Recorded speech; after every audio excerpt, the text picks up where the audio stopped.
First question. Oh, hi. I'm from SNP. I just wondered, you said that the government should set specific per capita reduction targets. Have you included any advice in the report regarding that? Sam, you want to? Well, essentially, I think one of the important things to highlight in our report is that it's a recommendation. It's something for the government to consider. So we haven't done the analytical number crunching that we really need to do in order to say by how much we should be limiting it specifically. But one of the important things that we should take away from this report is the fact that we are definitely utilising a lot more water than we really need. If the global average is 110 litres per person per day, and we're using 224 litres per person per day, that's quite a significant disparity.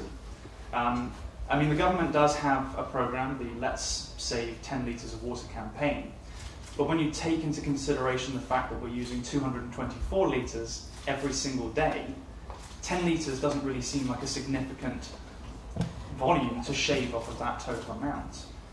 So I think we need to be setting goals that are far more ambitious than just 10 litres. And I think another part of that is the fact that even though the government has stated that it wants to cut 10 litres per person per day, there doesn't seem to be a robust mechanism for ensuring that that's actually happening.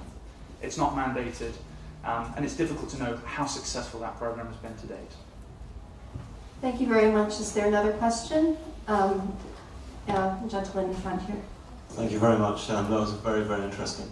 I've got a quick question about the numbers. You said, Sam, that it was 224 litres a day that the domestic consumption was at. Correct. On another page of the report, it says that per capita use is 171 metres cubed per capita per day. Yeah. So is the variance all to do with industry or? So I'd say, so that figure there, I think it's actually per capita, so it's 121 cubic metres per capita. So it's that figure of 1.25 billion is a combined water resource of seawater and freshwater before leakage is taken into consideration and before we separate it into the various, as you say, industries, government usage and things like that. But that's actually a figure per capita, not per capita per day. Okay, all right. Sorry about that. No, that's fine. Thank you. Lady in the red shirt. 即係想問一問咧，其實立法會佢有朝講過啦，我哋香港而家買水咧，其實個價錢係貴過深圳同埋東莞5倍嘅。咁但係其實深圳同東莞個買水量係多過香港啦。咁但係你哋即係有講頭先提到就話我哋香港就係用貴價嘅價錢買東江水，係因為我哋選擇去浪費。咁可唔可以解釋下即係點解咧咁樣，同埋即係針對翻嗰個即係我哋香港買貴水嘅問題咁樣？即係你覺得係因為而家我哋香港用緊即係同包種額即係一個政策啊，定係點樣 Just to translate quickly, she says it's been discussed in the Legislative Council that Chinese cities, mainland cities, pay less money than Hong Kong. And she says, as your report says, we are choosing the wasted. Do you think this is fair? And can you comment? Is that correct? 我諗用翻中文答啦，跟住我答先，跟住我俾阿 Professor Lee 都答一答啦，佢水方面嘅專家。咁我哋講緊喺個report 嗰度咧，其實講緊就係話香港係比較高昂價錢喺水嘅運用方面啦。但係亦都係比貴我哋鄰近嘅城市多好多嘅。咁東江咧其實就有8個城市需要供應水嘅。咁香港因為係嘅最南邊啦，咁需要嘅資源咧，佢覺得咧做一個水嘅政策嘅時候咧，係需要將呢個水嘅供應咧係secure 咗。咁所以就俾好高昂嘅價錢咧去 secure 咗呢一個容量。雖然我哋用唔晒，但係都 secure 咗個容量先。咁你保證咗個容量之後咧，個問題就係咧令到大家覺得咧水嘅資源好充裕嘅。咁所以香港喺節約水方面咧，就係冇一個好嘅機制咧，去令到我哋咧係好好運用我哋所有嘅水嘅資源嘅。假如我哋講話1/3係泄漏咗出去嘅，喺嗰個我哋嗰個供水系統度泄漏咗出去嘅。咁基本上1/3嘅水咧，基本上我哋係唔需要買嘅。咁如果大家睇呢樣嘢嚟講，就點解我哋話唔好淨係睇個價錢，但東江水嘅價錢咧？因為基本上我哋如果有個政策係可以節約用水嘅話咧，我哋基本上亦都唔需要買咁貴嘅水。即係唔係話我哋要買咁貴嘅水，我要買咁貴嘅水，因為我哋要 secure 水嘅 supply， 呢個係啱嘅。但係真係而家做緊冇話啱啦，而家係做緊嘅。咁但係咧，我哋如果隔個節約用水嘅話，基本上我哋唔需要買咁多水嘅。呢個係我哋嘅重點咯。So to translate very briefly, Mr. Ao Young said that the Dongjiang River supplies 8 cities, of which Hong Kong is the most far south, and that we do need to pay a price to secure our water supply, but that the point of this report is that we might not have to buy so much if we didn't waste so much. Right. Sam or... I would like to have Professor Lee also 補充一下。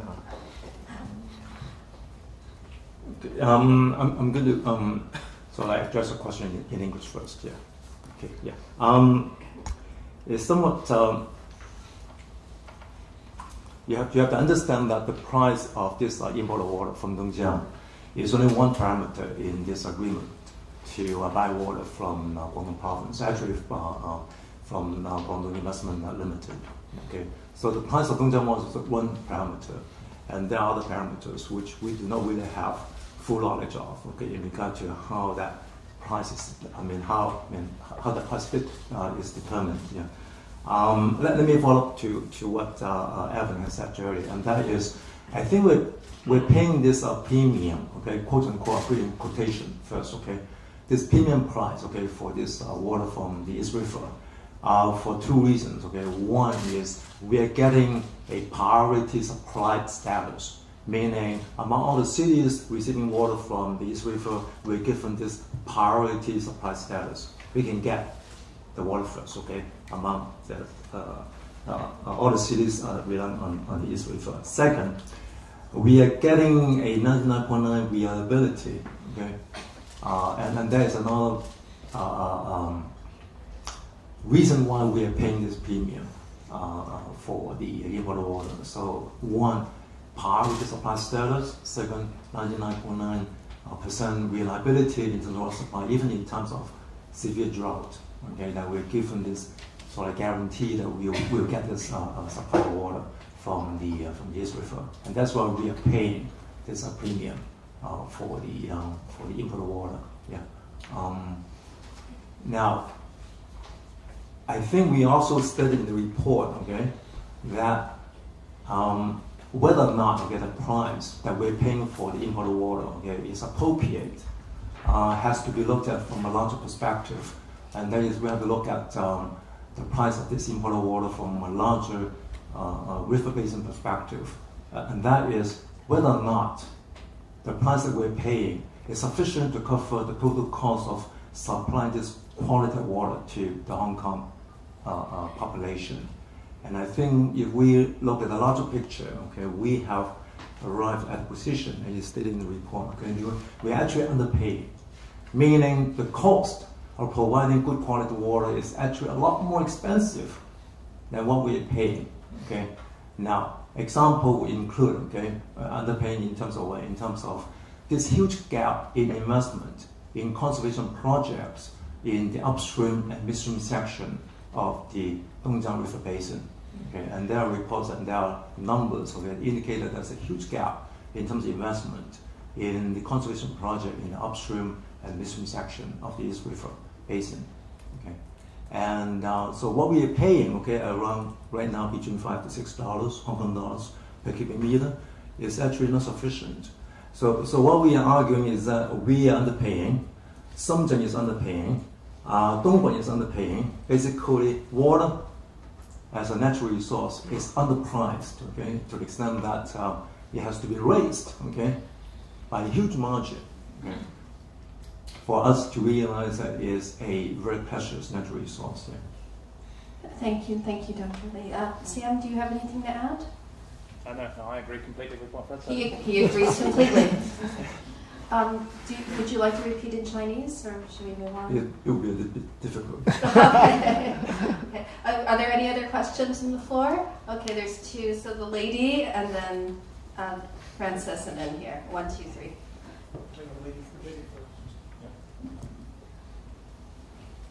I would like to ask about, you said there should be a reform on the water tariff system. What do you mean by that? Do you hope to raise the level in order to help stop the overconsumption of water here? Thank you. Yeah, maybe just briefly. This is not actually a report that looked deeply into the water tariff system. However, what we're seeing is directionally, as the professor pointed out, none of the 4 tiers of the water tariff, let's go to the facts first. The first fact is that none of the 4 tiers of water pricing actually recovers the true cost of water. Okay, that's one very important point. Second point I want to make here is that the second tier of water is supposed to be set at the cost recovery level, which is the 1996 setting. Correct me if I'm wrong, right? 1996. Now, no longer. This is not the price to produce water anymore, right? So what we're saying is that directionally, we're not saying you should raise the cost of water to everyone. We're not even arguing that there should be some degree of free water provided to those in need in Hong Kong. But the part that we are really trying to say is that for those organizations and individuals that have very high water usage, that has chosen to consume a lot of water, which is an extremely precious resource, given all the facts that we've seen from the report, we have to raise tariff on them. And it is entirely possible to do that, as evidenced by how Singapore has done it, how every other city has done it. And that's how you actually use the tariff structure to incentivize conservation of a very precious natural resource. If I may add to that, yeah, I think what was produced in the report, okay, including the report is nothing new. I mean, the charging principles have been put in place since 1979. And so what Evans referred to in his presentation, Tier 1, Tier 2, Tier 3, Tier 4, I mean, all those, the 4-tier structure was put in place in 1979. Now, the problem is that the tariff rates have not been changed since 1995, 1996. So in the report, you can actually see a number, right? The number is that second tier, the rate is $4.16. It hasn't changed since 1996. Okay. Now the $4.16 refer to the net production cost. The net production cost. So right now the net production cost, okay, according to the latest WSD report, okay, instead of $4.16, it's actually $11.50, $11.5, okay, per cubic meter. Okay. So instead of $4.16, we should be paying, okay, for the first tier, for the second tier consumption. Okay, second tier referring to the basically the 31 cubic meters. Okay, so the first tier is 12 cubic meter, which is free of charge for every household. Yeah, the second tier, okay, should now be $11.50. But we are still charging, okay, the 1996 rate, which is $4.16. For the third tier, in the report, okay, the third tier was frozen at $6.45. When you look at the latest WSD report, which is the full production cost, it should be $15.70. So that's a huge gap, okay? And then when you come to the fourth tier is supposed to be like 40% of the full production cost, okay? In 1996, it was at $9.05. So right now, if you say like 40% of the third tier rate, which is full production cost, then you should go up to $22. Okay.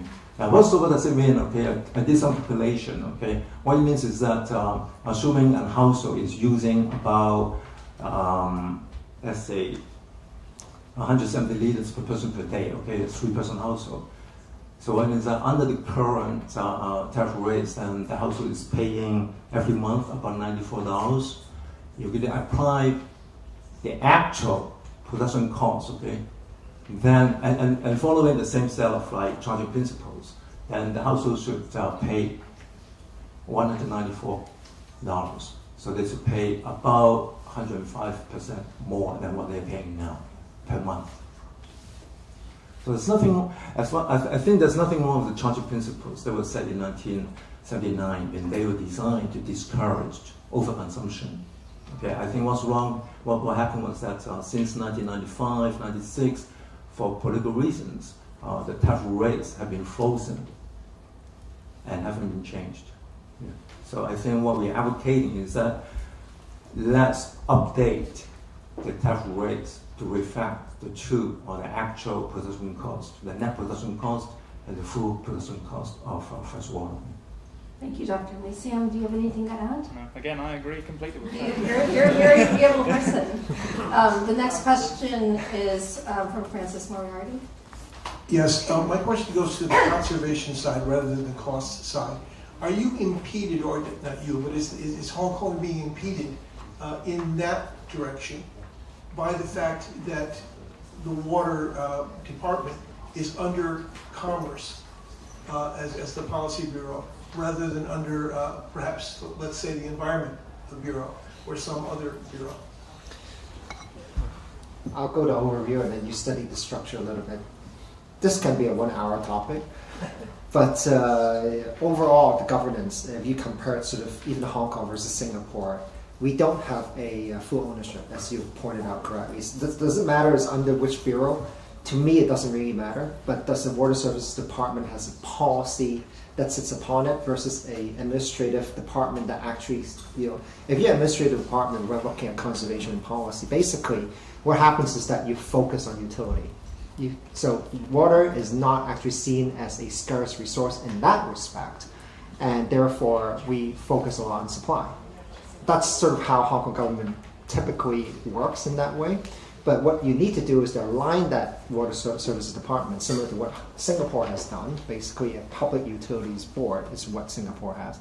And you create a policy that starts from both conservation and supply. And that's how we would do it. But where it sits doesn't really matter to me. But Sam, you might have a deeper perspective on that. I mean, I think a large part of the problem with our conservation is that there's a very, very heavy focus on the engineering side. Hong Kong has loved to build. Technical.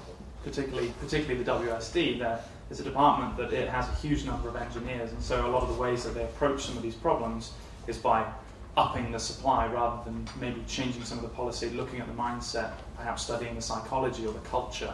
What are the social perspectives that we should maybe be considering? I mean, one of the considerations that we threw out in the report was perhaps we should be infusing the department with people with a more diverse skill set, so people who do have that added insight, who are looking more at behaviour change. This may not directly answer your question, but I think that's definitely something that feeds into the conservation issue. There isn't necessarily a mindset that is geared towards the change that we need to make. Yeah, let me elaborate on what Evelyn said earlier, and that is the water agency here in Hong Kong, the Water Supplies Department, is a very weak agency. Meaning it doesn't have a lot of power. Yeah. So when Evans referred to the Singaporean experience, what he's saying is that we should turn that agency into a powerful agency, so they can implement policies and matters. Okay. Private agency? No. Privatization is an option. Yeah. Meaning what? Making them financially self-reliant. Then they will be motivated. Okay, make sure that they get every dollar back. Okay, for every drop of water that they are selling to the customers. Yeah. But I'm making the point that the reason why Evans was pointing to the Singaporean experience, the PUB, the Public Utilities Board, okay, is that the PUB is very powerful. Our water supply department is not. Okay, and as one way to sort of reform, okay, in terms of water governance, is to somehow find a way to somehow elevate the status of the water supply department so that it becomes part of the powerful unit in the government. Yeah. Now, in terms of conservation, let me add to what Sam said earlier. What we have, okay, it's not simply that the WSD is a weak agency, but it's very much dominated by engineering culture. Okay, so when they look for solutions, okay, inherently there's a bias towards engineering solution instead of non-engineering solution. Conservation, okay, definitely, of course, there's the hardware and the software part, meaning you rely on water-saving devices, which is hardware, right? But it's more important, and more important than that is some kind of like a mentality that conservation matters. Conservation is actually a solution to our long-term sustainability problem, okay? And what I'm referring to is that we need to have a paradigm shift in terms of how we think about long-term water policy. Right now, it's very much dominated by this plan directive, followed by the engineers and WSD, and that is reliability. 99.9% reliability in terms of water supply. Now, we need to switch the orientation from reliability to sustainability. Okay? So that it's no longer dominated by engineering approach. When you switch your attention, okay, that we need to achieve long-term water sustainability for the city, then you have to push conservation to the top of the hierarchy in terms of water conservation, water management measures. Okay, right now it's not given high priority when it comes to water conservation. Okay, and it goes back to one of the first questions raised earlier, and that is the Let's Say 10 Liter campaign launched in 2014, is that 2013? Yeah, 2013, 2014. Yeah. Now, first of all, there's no target date, right? But even after it was launched, I mean, let's say 10 liters, okay? When you look at per capita consumption fresh water, okay, it's actually going up by 0.5 liter, half a liter per person per year, per day, okay, yeah, in the last several years. Okay, so if you should, or we should like to come up with an evaluation, okay, whether or not the conservation strategy has worked, we basically say that it hasn't really worked. Yeah. Thank you very much. For the interest of time, we're just going to take 2 more questions. Laura, and then the gentleman in the black jacket. Hi there, I'm Laura from AFP. I just wanted to ask a bit about the Guangdong side of the business deal, and isn't it in their interest to keep the supply up and the price up of the water supply to Hong Kong? Doesn't that perpetuate the cycle of the illusion of plenty? And do you think that they have a part to play as well in changing all of this and in breaking the cycle? Professor. Oh, that's your expertise. Of course, I mean, Guangdong investment is commercial operation. Of course, they want to make as much money as possible, right? Maintaining a certain minimum threshold, okay? Minimum amount of water being sold to Hong Kong, yeah. And that's the right answer to your question. Yeah. But doesn't it feed the problem then? So if they want that to stay high, then it's difficult to break the cycle where people. Of course, yeah. So but then let's come to this point, right? The real customers for Guangdong investment is not Hong Kong. The real customer are people who buy the stocks, right? So we need to work through the that direction, right? Basically, we're forcing in the annual meeting, right? Basically, saying that we're educating those who buy Guangdong investment stocks, okay, to somehow push the company to say, hey, you're going to do things in a different way, okay? So you sort of like, I mean, that's the only way to make them change, right? Because what? They will respond to customers' demand, okay, not to us. We are not their customers. Sam? You follow what I'm saying, right? Yeah, okay. Yeah, I mean, just another part of the same answer is, I mean, essentially, Guangdong Investment Limited is a company. So as Fred said, you know, they are out to make money, logically. And as long as we are demanding that water supply, they seem very happy to charge us to provide it. I think if we want a better deal, then one of the things that we have to be doing locally is we have to be reducing our supply. I mean, we're hamstringing ourselves in these negotiations by saying we need all of this water, and as we don't. said, yeah, we don't necessarily need the huge volume that we are importing because we're allowing, say, 33% as of 2015 to actually escape from the system. We're paying for the privilege to waste what we have. Do you want anything to add? No? Okay, so the last question is Kevin from Time Magazine. So more globally speaking, just beyond Hong Kong, how would you describe the situation of water resources in the PRV in general? Is it how stressed is it? How secure is it for the whole region? So I mean, I think there's a lot of uncertainty. I mean, as with any aspects of climate science, there's a huge amount of variability that we're talking about in the natural system, and of course the way that humans interact with the natural environment introduces even more uncertainty. In terms of the PRD, we're already at a crisis point. Guangdong is taking great strides to actually resolve many of the issues. They're capping consumption. They're trying to reduce the intensity of industry and population growth. But we are facing a severe crisis whereby, for instance, the PRD, around 39% of the water is something like unsafe for human consumption or unsafe for human contact. In the Dongjiang, that's something like 17% of the water. So, obviously, there are problems. And so, sorry, you have to just clarify the rest of the question. So, do you want to repeat your question? So basically, I would like to know more about the situation of water resources. You just touched on the security, the safety of the water, and basically, you're saying that Hong Kong's water supply is basically pressured, right? Water security is pressured. So what's the situation like across, the PRD and Guangdong in general? Yeah, I think the reality is that we are trying, as a whole, the region is trying to reduce its impact on water resources. There is only so much, and the more we draw, the less there will be, essentially. I think Deborah Tan may be in a better position to talk about it as she's from China Water Risk, and that's more of a broader China question. Want to say something? There's a lot of water in Guangdong province. So for the Pearl River as a whole, the water quality is actually not bad, but for the delta, it is stressed. Right? So the government of Guangdong is trying to sort of change industrial mix, also in the Pearl River Delta, and they're thinking about how to manage the economy with vis-a-vis the water resources plus pollution at the same time.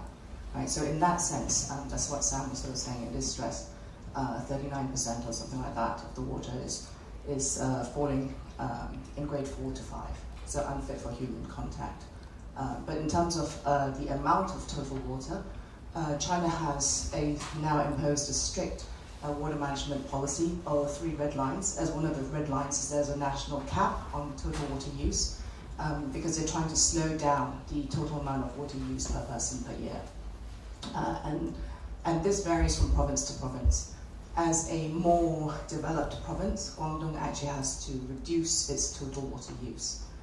So it actually has to look from domestic consumption to industrial consumption to agricultural use and bring about savings across all these sectors. And so Hong Kong should be, as part of that program, saving water at the same time. There's you have like 1 minute. 1 minute, less than 1 minminute, because we've got to finish at 2:30. 想問翻咧，其實會唔會都建議咧買東江水個協議係應該按量收費啦，同埋如果係按量收費嘅話，可唔可以改變到香港市民嘥水個習慣？兩個問題。So briefly, the question is just about how we should pay for water. Well, why don't you respond first? Yeah. In the interest of time, but essentially the question was whether or not paying by volume for Dongjiang water will help curb excessive consumption behavior of water, and the other question is. Yeah, I think that's it. Sorry, 第二個 question 係。第二個就係其實都係想問翻會唔會建議係用按量收費去買東江水比較好啲？其實我諗呢個係兩條不同嘅問題嚟嘅。咁按量收費係點樣收費啦？你話慳唔慳水咧，就唔係從一個香港政府俾幾多錢嘅模式去令到有個，因為嗰樣嘢基本上係佢俾幾多錢嘅話，你個水費單唔會有任何嘅影響噶嘛，除非嘅水費有調整嘅啫。咁我第一條問題就係話，咁我哋其實冇一個睇法咧。係東江嘅水咧，係應該係嗰個協議應該係點樣？係咪應該按量收費嘅？基本上就係話，我哋睇嘅方法咧就係話咧，而家我哋俾嘅水嘅價錢雖然咁高昂咧，或者我哋覺得好高昂咧嘅原因就係因為我哋選擇咗去浪費啊嘛。咁我哋個大前提就係話，不如我哋先唔好去浪費先，再去睇下我哋點樣可以令到我哋唔好用咁多水。再去睇一個協議可以點樣去做。咁呢個係我哋嘅睇法。但係如果講話嗰個至於個具體嘅價錢嘅話咧，我哋基本上係覺得就係話，如果我哋都係選擇去話，我哋用嘅水繼續係要咁樣去浪費，繼續係1/3喺嗰個system 嗰度係泄漏咗出去嘅，咁你亦都需要與此同時係需要去將佢供應係鎖實佢嘅。咁當然你要俾高昂嘅水啦，呢樣我哋覺得係不能解決嘅。咁你如果能夠喺呢個前提之下，可以有一個更加好嘅協議嘅，更便宜嘅協議嘅，咁當然我哋大家做香港人嘅話一定樂意見得到啦。咁但係我哋講嘅大前提唔好淨係睇佢一邊幾多錢個水，同埋睇個協議係點樣先。問題就係點解我哋會嘥緊水？你如果用嗰個水唔好用咁多，好似新加坡咁嘅，每人平均係可以用嘅每日嘅平均用水量喺下降嘅話，基本上我哋唔會喺今日嘅情況之下就問緊點解我哋要啲用嘅水東江水嘅協議係咁高昂之餘用唔晒，仲要俾咁貴嘅價錢。Thank you very much. Sam, do you have anything to add? In Cantonese? Just about, she was asking the way that we pay for water from Guangdong. And Evan said there are actually two issues. There's how much Hong Kong pays to Guangdong and how much we pay and use in conservation, and these are not exactly the same thing. I don't think I can explain. You're a very agreeable person and very time sensitive too. So I'm so sorry. I know everyone has lots of questions, but our event is coming to an end. You can come up to us after the event if you want to set up interviews. Thank you so much for coming to our lunch. Thank you very much to our speakers, ADM Capital Foundation, Wing Foundation, Civic Exchange. Thank you.